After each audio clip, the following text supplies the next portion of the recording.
வணக்கம். ஒரு தீப்பொறி பிரதான செய்திகளுடன் இணைந்திருக்கின்றோம். உங்களுடன் இணைந்திருக்கும் நான் தர்மிதா ஹேமதேவன். முதலில் தலைப்புச் செய்திகள். தபால் மூல வாக்களிப்பு விண்ணப்ப காலம் இன்றுடன் நிறைவு. இலத்திரனியல் வாக்களிப்பு இயந்திரத்தினூடாக வாக்களிப்பு. மட்டக்களப்பு அமிர்தகளி கருணைப்பாளர் பாடசாலையின் விளையாட்டு விழா இன்று இடம்பெற்றது. பாகிஸ்தானில் ரயிலுடன் பயண கைதிகளாக பிடிக்கப்பட்ட 400 பேரில் 155 பேர் பாதுகாப்பு படையினால் மீட்பு. தொடர்பான உள்நாட்டுச் செய்திகள். தபால் மூல வாக்களிப்பு விண்ணப்ப காலம் இன்று நள்ளிரவுடன் நிறைவு.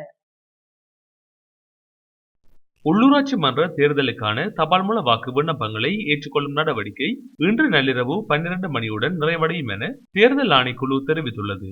தபால் வாக்களிப்புக்கு விண்ணப்பிக்க விரும்பும் அரசு அதிகாரிகள் மற்றும் பாதுகாப்பு பணியாளர்கள் சான்றளிக்கும் அதிகாரிகள் மூலம் சம்பந்தப்பட்ட வாக்குச்சாவடி பகுதிக்கான மாவட்ட தேர்தல் அதிகாரியிடம் விண்ணப்பங்களை சமர்ப்பிக்கலாம்.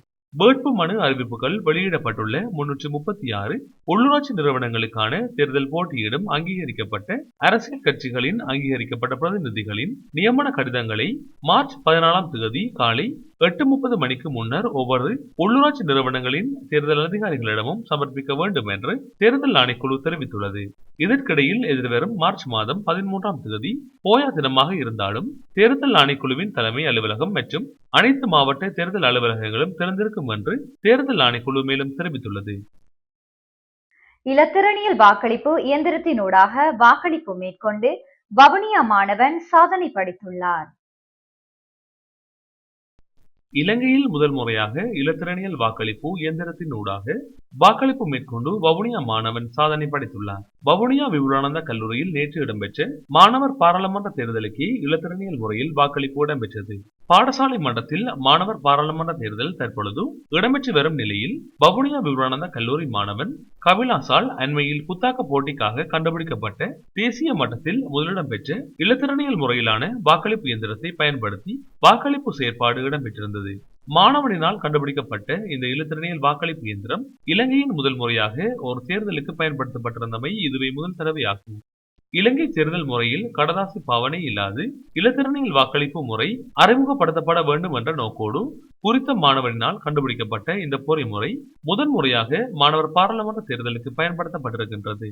இந்த ஆரம்ப நிகழ்வில் வவுனியா உதவி தேர்தல் ஆணையாளர் அமல்ராஜ், வவுனியா தெற்கு வலய கல்வி பணிப்பாளர் தானா முகுந்தன், பாடசாலை அதிபர், அயல் பாடசாலை அதிபர்கள், கல்வி வலய ஆசிரிய ஆலோசகர்கள், ஆசிரியர்கள் உட்பட பலர் முன்னணியில் வாக்களிப்பு முறை அறிமுகப்படுத்தப்பட்டதோடு வாக்களிப்பும் இடம்பெற்றிருந்தது. இதன் பின்னர் குறுகிய நேரத்தில் முடிவுகள் வெளியிடப்பட்டமை விசேட அம்சமாகும்.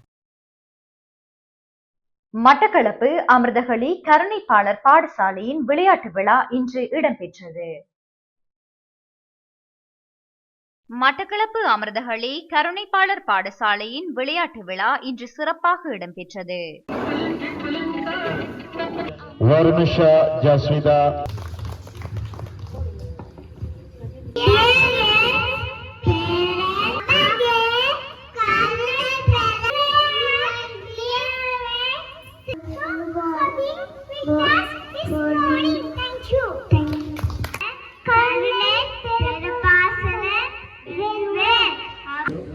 உங்கள் கரவொலிகள் அவர்களுக்கு உற்சாக மருந்தாக அமையட்டும்.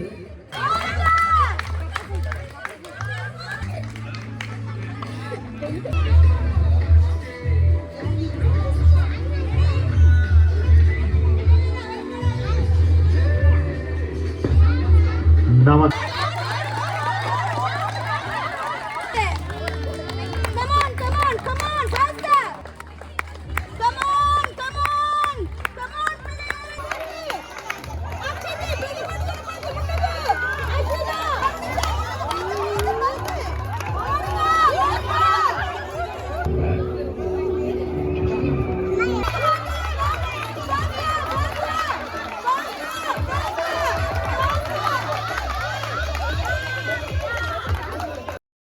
கருணைப்பாளர் பாடசாலை அதிபர் திருமதி பிரதிபா தர்ஷன் தலைமையில் இடம்பெற்ற இல்ல விளையாட்டு விழா நிகழ்வில் சிறார்களின் விளையாட்டுகள் மற்றும் கலை நிகழ்வுகளும் இடம்பெற்றன.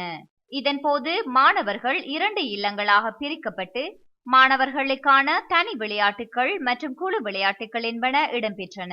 இல்ல விளையாட்டு விழாவில் முதலாம் இடத்தினை நீல நிற ப்ளூவேல் இல்லமும், இரண்டாவது இடத்தினை சிவப்பு நிற ரெட் ஃபயர் இல்லமும் பெற்றன. இதன் போது மாணவர்களுக்கு வெற்றி கிண்ணங்களும் பரிசுகளும் வழங்கி வைக்கப்பட்டது.